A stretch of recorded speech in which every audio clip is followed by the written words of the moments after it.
Ok. Alors, c'est effectivement un sujet très complexe, et c'est un peu plus complexe que votre remarque. En fait, la Poste est neutre en carbone sur l'ensemble de son activité.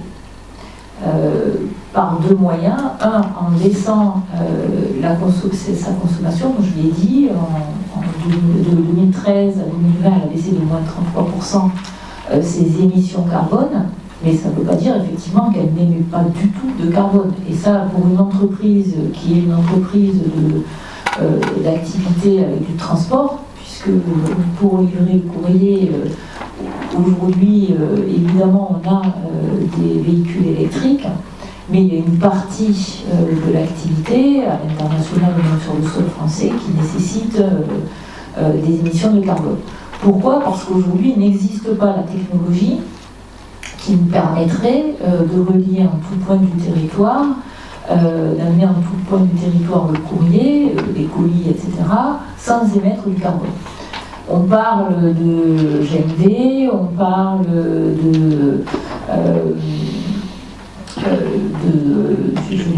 d'hydrogène, voilà, on parlait tout à l'heure, merci, d'hydrogène. On commence à faire des tests, on a acheté, notamment sur certaines de nos filiales, des véhicules très gros porteurs au GNV, et puis on commence à regarder, enfin on avait déjà regardé sur l'hydrogène, mais c'est pas complètement au point. Donc aujourd'hui, si même on le voulait, si on avait les moyens financiers de remplacer toute notre flotte, quel que soit le tonnage, on ne pourrait pas le faire parce qu'il y a des tonnages qui ne sont pas compatibles avec l'énergie actuellement disponible, ni avec le mode de ravitaillement, parce qu'aujourd'hui on ne pourrait pas remplir de l'hydrogène tout au long de partout en France. Donc forcément on est obligé d'émettre. Et donc effectivement on a deux axes. On a un, la réduction de nos émissions autant que possible, et je peux expliquer comment, et à la fois on a le fait de compenser, effectivement. Et donc c'est là où on finance de la reforestation, des puits de carbone forestiers, etc. Et donc on a ces deux leviers qui font que, au global, on est neutre en carbone parce que soit on diminue nos émissions, soit on compense les émissions qui restent. Et effectivement, on a travaillé aussi sur la neutralité carbone de nos offres, mais ce n'est pas uniquement nos offres, c'est la totalité de l'activité. Je reste quand même sur le fait que ces engagements-là ne portent pas sur la banque postale Asset Management qui est actionnaire, donc ce n'est pas l'ensemble de l'activité. Oui. Enfin, disons que les émissions carbone de l'ensemble de l'activité de la Poste sont compensées. Par contre, effectivement, la banque postale n'est pas neutre en carbone et s'est engagé à l'être d'ici 2040, me semble-t-il. Alors peut-être que je me trompe sur les... Et effectivement, elle s'est engagée sur la sortie des énergies fossiles, du gaz, etc., avec des engagements qui sont pas les mêmes, c'est-à-dire certains sont à 2030, d'autres à 2040, d'autres à 2050. Donc notre ambition, c'est bien celle-ci. Et concernant la banque postale, donc au-delà de cet engagement ferme de sortie, nous avons aussi travaillé avec la filiale que vous évoquiez, Asset Management, pour qu'elle commercialise des fonds qui sont des fonds 100% ISR, c'est-à-dire socialement et écologiquement responsables. Donc il y a un vrai engagement. Maintenant, effectivement, il y a des réalités.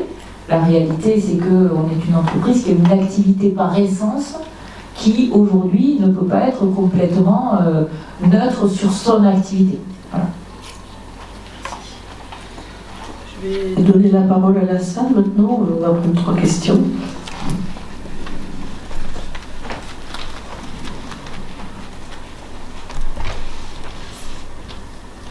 Merci à tous les trois d'avoir fait le déplacement. C'est vraiment très intéressant ce qu'on entend cet après-midi. Moi, je voulais revenir un peu sur le propos de Lucie Pinson, à savoir qu'on vit dans un monde fini. Et forcément, la ressource est elle aussi finie. On ne peut pas toujours puiser dans l'environnement. Et chaque activité que nous avons, alors le transport oui, mais d'autres activités aussi, toute activité productive, a un impact sur l'environnement.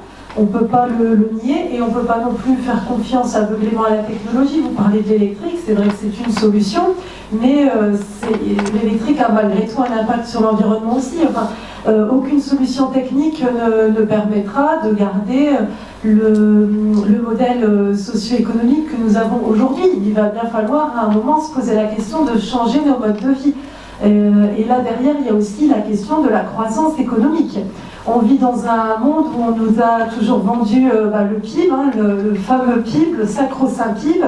À un moment, dans un monde fini, la croissance a fini, et il faut bien se dire que peut-être cette croissance infinie, il faudrait la remettre en question. Donc voilà, je voudrais connaître un peu vos positions, parce que La Poste par exemple, ou Thales d'ailleurs, ce sont des grandes entreprises qui salarient beaucoup de monde. Bon, il faut de toute façon changer ce modèle, à mon sens, faire croire aux gens qu'on va pouvoir continuer à vivre comme avant, ça me paraît difficile sur le long terme. Enfin, moi personnellement, je suis persuadée que c'est impossible. Comment on fait pour continuer, pour avoir cette notion de croissance? Et puis bon, voilà, pour être un peu précise dans ma question, quelle est votre position sur le mot qui fait peur aux politiques, qui fait peur aux entreprises, qui fait peur aussi aux électeurs, aux citoyens, le fameux mot de décroissance? Quelle est votre position en tant qu'entreprise, peut-être en tant que salarié, et puis quelle est la position de Reclaim Finance sur la décroissance? Merci. Marc, toi, tu as une question? Oui, merci. Alors donc moi, ma question, elle va revenir un petit peu sur ce qui vient d'être dit, effectivement. Madame Franceschi, alors désolé, parce que c'est vrai que c'est vous qui êtes un petit peu la cible des questions, mais c'est important parce que vous êtes un grand groupe qu'on utilise tous aussi. Quand même savoir qu'on est content tous les jours de retrouver notre courrier dans notre boîte aux lettres, et si on nous disait vous l'aurez une fois tous les 15 jours, on ferait peut-être la tête. Donc il faut effectivement se reposer cette question. Mais moi, ma question, elle était plus sur la notion même de neutralité carbone. Je voulais un petit peu savoir sur quels indices internes vous utilisiez, parce qu'on parlait effectivement de la banque postale, mais quels étaient pour vous les outils de mesure? C'est-à-dire que vous avez utilisé le mot flotte, par exemple. Lorsqu'on gère une flotte, on sait qu'il y a du renouvellement, et on sait qu'il y a du renouvellement en général qui est programmé. Vous avez dit, même si nous avions les moyens de changer la flotte, mais aujourd'hui, technologiquement, ce n'est pas possible sur d'autres systèmes, comme l'hydrogène. Ma question est-ce que finalement ce plan de neutralité carbone prend aussi en considération le fait que aller vers l'électrique, donc signifiant un renouvellement de flotte, va aller aussi vers un véhicule qui est plus gourmand aujourd'hui en énergie grise, même si on n'ose pas trop le dire actuellement, parce que la construction d'un véhicule électrique demande aujourd'hui d'autres énergies grises qui, elles, sont très gourmandes, enfin en tout cas la construction est très gourmande en carbone et en autres pollution. Donc est-ce que ce type de choses sont prises en compte, ou est-ce que ce que vous prenez en compte, c'est simplement l'activité et non pas finalement l'ensemble de ce que ça va impacter? Merci. Poser une question sur les hydrocarbures plutôt que le carbone, tout ce qui est le plastique. Comment est-ce que vous gérez sur pas mal de choses sous plastique? En tant que patron d'une société d'édition, c'est très difficile de sortir de là. Et puis une toute petite question, mais de détail, de compréhension. Qu'est-ce que vous faites quand il y a des incendies de forêt, que ce sont les forêts qui étaient les plus de carbone, avec les fonds de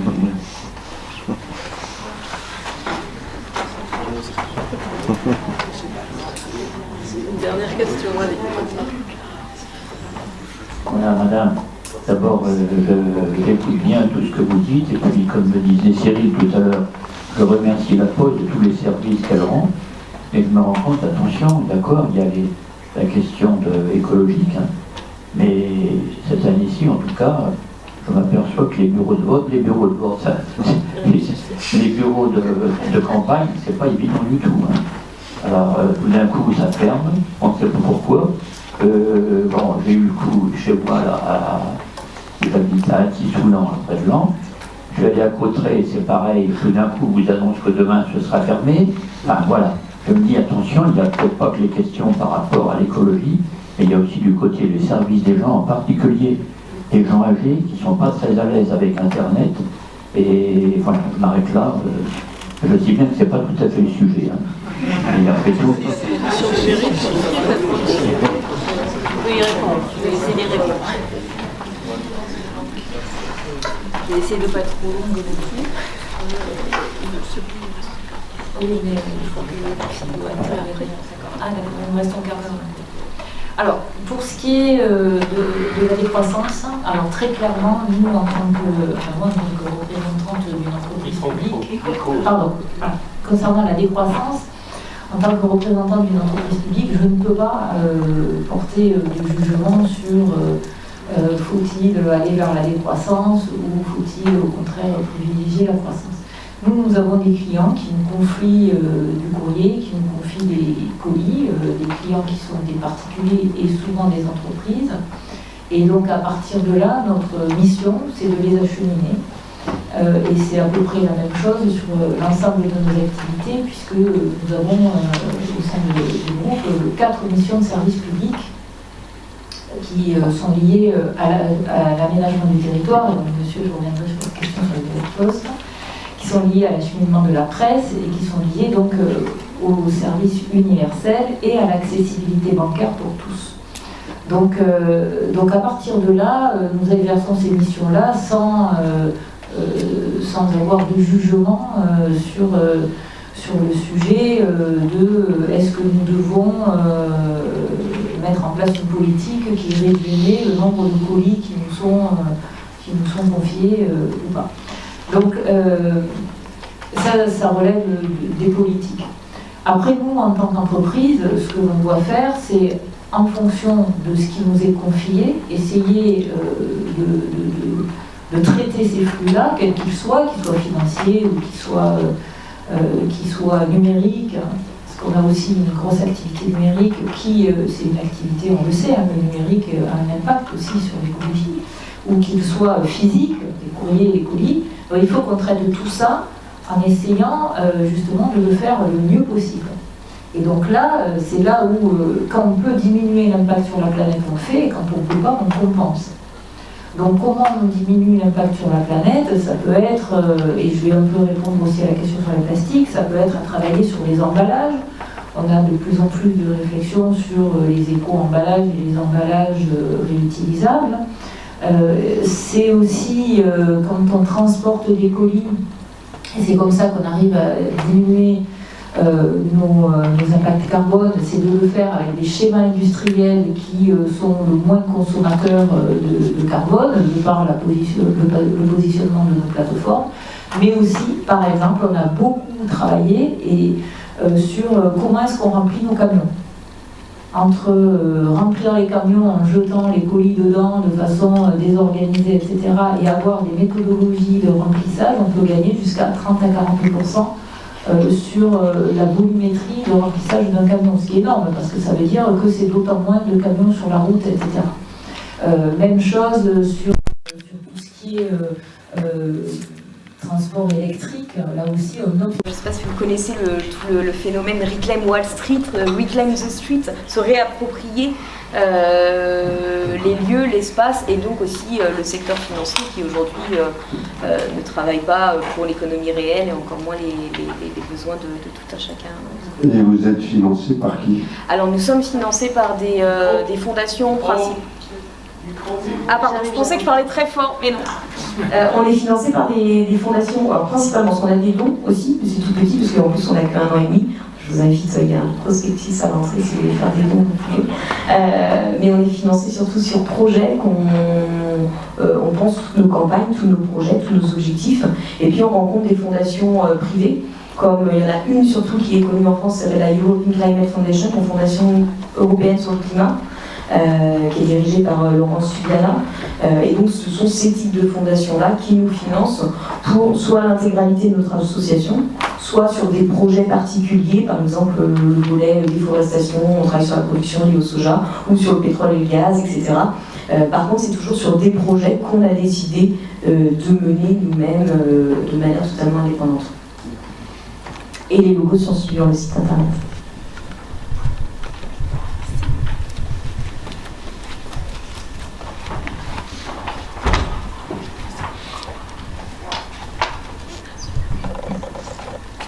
Moi j'ai une question pour Jean-François.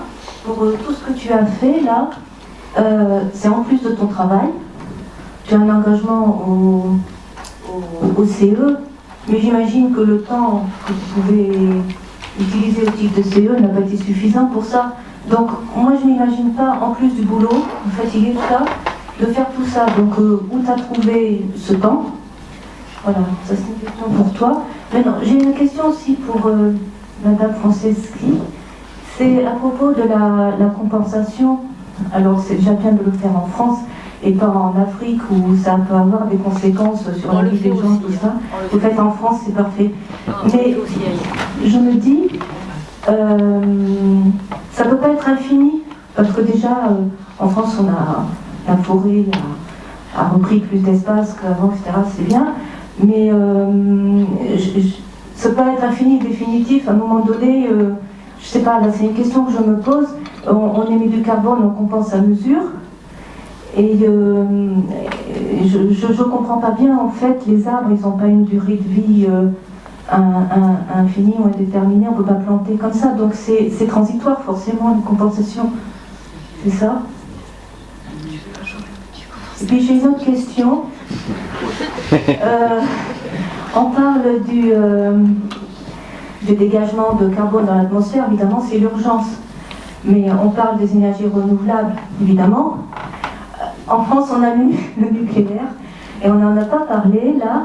Et quand on développe une flotte électrique, ou bien quelque chose qui fonctionne à hydrogène, bon, Lucie Pinson a dit produire de l'hydrogène à partir du gaz, et ben ça ne va pas. Mais moi je me dis, produire de l'hydrogène à partir de 70% de nucléaire, ça ne va pas non plus. Avec les conséquences à long terme, les déchets, le fait que c'est pas renouvelable, que c'est dangereux, tout ça. Et puis Reclaim Finance, comment vous vous positionnez par rapport au nucléaire? Voilà. Il y a déjà bien des questions. Une dernière alors.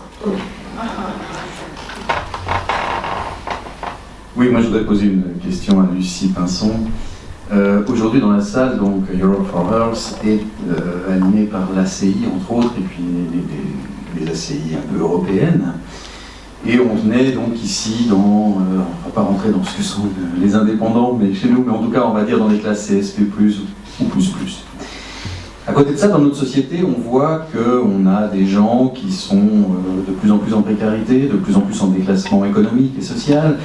On s'aperçoit que l'une des grandes peurs, c'est aussi le déclassement générationnel dans les familles, économiquement.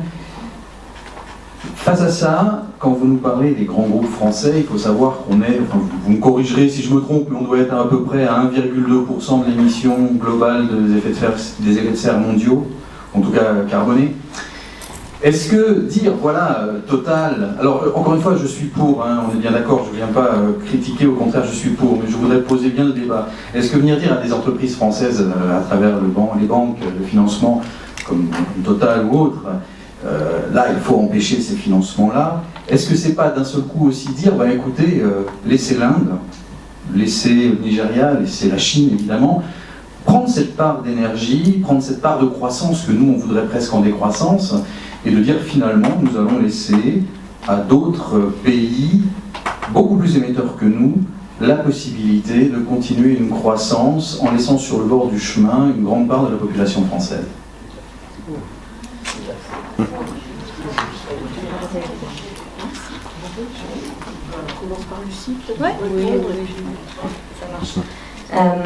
Je vais commencer du coup par la première question qui était sur le nucléaire. Donc comme je le disais, le Galvanium, c'est une association Philosophe Militaire, qui est une association qui s'est fondée sur la lutte anti-nucléaire. Donc déjà ça pose un cadre. Aujourd'hui on est convaincu que il faut toujours rappeler qu'est-ce que le nucléaire et la part du nucléaire au niveau international. La part du nucléaire au niveau international c'est 4% du mix énergétique. Donc c'est un gros sujet en France, c'est un petit sujet au niveau international. Juste pour recadrer les choses, du coup, au niveau international, la grande question déjà, ça va être est-ce que le nucléaire peut être une solution dans la crise climatique? Là, de notre point de vue, c'est non. C'est non pour plusieurs raisons. Vous avez mentionné le problème des déchets, le problème du risque, etc., qui sont des vrais problèmes. Mais quand bien même, imaginons, on fait abstraction, le nucléaire est super clean et pas dangereux, etc., et bien même là, en fait, dans tous les cas, le nucléaire ne serait pas une solution, puisqu'on est dans un contexte d'urgence climatique. Or, on ne sait pas construire des centrales nucléaires en un temps très court. On le voit bien, les deux EPR qui ont été lancés par la France ont été lancés dans les années 2000 et ne sont toujours pas finalisés, ne sont toujours pas en service, et nous ne savons pas quand est-ce qu'ils rentreront en service, s'ils rentrent en service.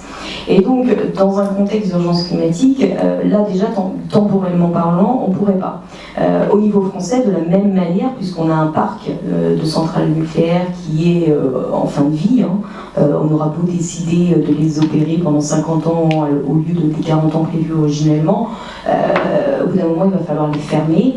Or, si on veut les remplacer, sans développer massivement d'autres alternatives, énergie renouvelable, l'éolien, le solaire, etc., il faudrait construire une paire d'EPR tous les 2 ans à partir de 2030. C'est impossible. Aujourd'hui, nous ne savons pas faire. Alors peut-être qu'on pourrait se dire on va réapprendre parce qu'on a su faire ça dans les années 70, mais aujourd'hui, en tout cas, on ne sait pas faire. Et après, d'un point de vue purement économique et financier, les investisseurs vous diraient finalement, ça coûte quand même super cher de faire du nucléaire, alors que les énergies renouvelables sont de plus en plus compétitives, voire plus compétitifs que les centrales à gaz et à charbon existantes, donc celles qui ont déjà pourtant eu des investissements. Et donc il est aujourd'hui les plus rentables de développer du renouvelable que les autres points. Donc voilà un peu pour, en tout cas au niveau français, quand bien même on pense que la priorité n'est pas nécessairement de fermer toutes les centrales nucléaires, comme on aurait pu le porter comme demande dans les années 70. En tout cas, on n'est pas pour un déploiement du nucléaire en France ou au niveau international. Et alors après, pour la position sur les grands groupes français, alors d'abord, il faut rappeler que les banques françaises, c'est pas des banques françaises, c'est des banques françaises, mais c'est des acteurs internationaux. Ça, c'est bien de le rappeler quand même. C'est pour ça que je fais aussi attention à rappeler la place du nucléaire dans le monde, puisque lorsqu'on parle de BNP, on parle d'un acteur qui est aussi présent en Indonésie, en Australie, au Japon. Enfin voilà, ce sont des acteurs internationaux. Encore une fois, les banques françaises forment le 4e secteur bancaire au monde, premier secteur bancaire de la zone euro. Notamment en termes de financement des énergies fossiles aussi. On a aussi un Amundi qui est le seul gros gestionnaire d'actifs européen à faire compétition, à être en concurrence avec les Américains, qui est dans le top 10 au niveau international. Et on a un AXA qui est aussi parmi les plus gros assureurs au niveau international. Donc il faut bien rappeler que nos groupes, j'ai pris Total comme exemple, comme je pourrais prendre Engie, EDF, etc., en vérité, lorsqu'ils adoptent des politiques, ils adoptent des politiques sur l'intégralité des entreprises qui répondent à certains critères. Donc une politique pétrole et gaz qui sera adoptée par une banque française, elle va couvrir Total, mais elle va aussi couvrir Gazprom ou Exxon et Chevron aux États-Unis. Donc ça, c'est bien déjà de l'avoir en tête. Maintenant, sur la question de la croissance, etc. On a toujours, lorsqu'on a commencé à travailler sur le secteur du charbon, on a exactement le même argument qui est présenté aujourd'hui pour le pétrole et le gaz, qui est l'argument du développement des pays du Sud.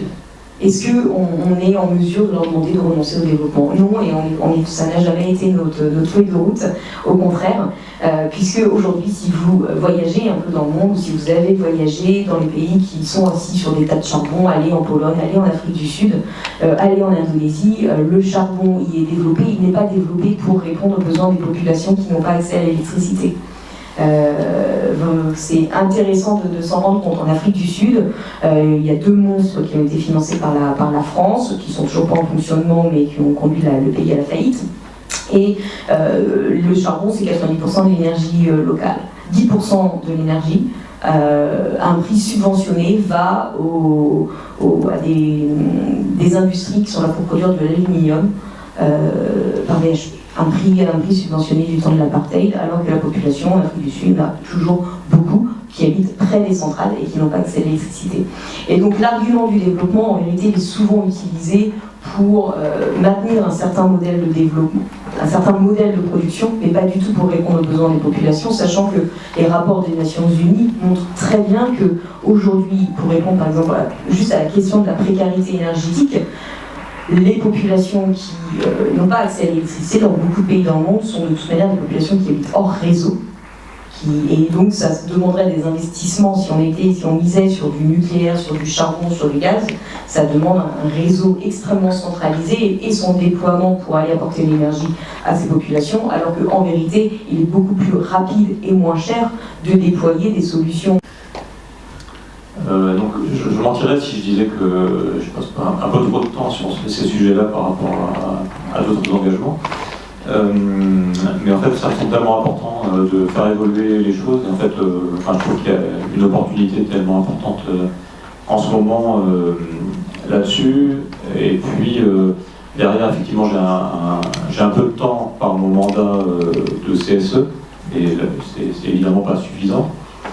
Et l'objectif, après, c'est de pouvoir disséminer, en fait, cette conscience d'urgence, en fait, et puis de changement à travers le comité RSE, mais il faut que ça descende au niveau de chaque direction et de chaque manager. Et puis derrière, à partir du moment où les objectifs d'entreprise, RSE d'entreprise, sont compris à chaque niveau, et ben c'est normal qu'il y ait des budgets, c'est normal qu'il y ait du temps dédié pour que les collaborateurs qui ont envie de s'emparer de ces sujets puissent collaborer, parce que quelque part, en fait, les sujets de bonne gouvernance, d'environnement et de sociétaux, en fait, c'est des sujets transversaux à l'entreprise. C'est pas seulement le petit groupe RSE qui devrait piloter et exécuter en fait ces plans, mais c'est tout un chacun qui devrait être en mesure de contribuer. Donc, ce qu'on a demandé avec quelques collègues, c'est que dans les objectifs annuels en fait, qui nous sont déclinés dans toute grande entreprise, en fait, on puisse, si le salarié le souhaite, qu'il puisse un discours avec le manager dans les entretiens annuels, se mettre des objectifs aussi côté responsabilité sociale de l'entreprise pour voir qu'on peut contribuer. Et du coup, s'il y a un objectif en place, automatiquement on peut dégager un peu de temps et s'intégrer dans la description du poste. Et donc voilà, c'est un peu ça la finalité, quoi. C'est que chacun puisse s'engager. Capillarité, voilà, capillarité, ouais, par le bas. Et je dirais qu'au départ c'est un peu un rêve. Hein. On parlait de rêve ce matin, mais voilà, je pense que par petits pas, on peut peut-être faire avancer les choses et puis y arriver progressivement. Merci Jean-François. Donc notre table ronde s'achève. Je ne vais pas prendre le risque de resynthétiser tout ce qui s'est dit. Je vais souligner un peu ce qui rejoint notre réflexion dans le groupe sur écologie et mutation des entreprises et des salariés et des professions, pardon. On retrouve bien là on a bien souligné l'enjeu de la volonté stratégique de l'entreprise à porter ces sujets, sur l'enjeu aussi d'embarquer les salariés pour qu'ils soient partie prenante de cette stratégie, mais aussi comme point de vigilance et point qui permet, la vigilance des salariés permet, et puis leur implication, permet aussi de crédibiliser la communication de l'entreprise sur son action sur l'écologie. Et donc aussi sur le rôle des autres parties prenantes, dont l'État avec les lois, l'État au sens large, ça peut être l'Europe, et puis les ONG. Voilà, donc c'est pas un résumé, je n'ai pas repris toutes les questions, mais c'était les points qui convergent avec notre réflexion de ces 2 jours. Merci beaucoup.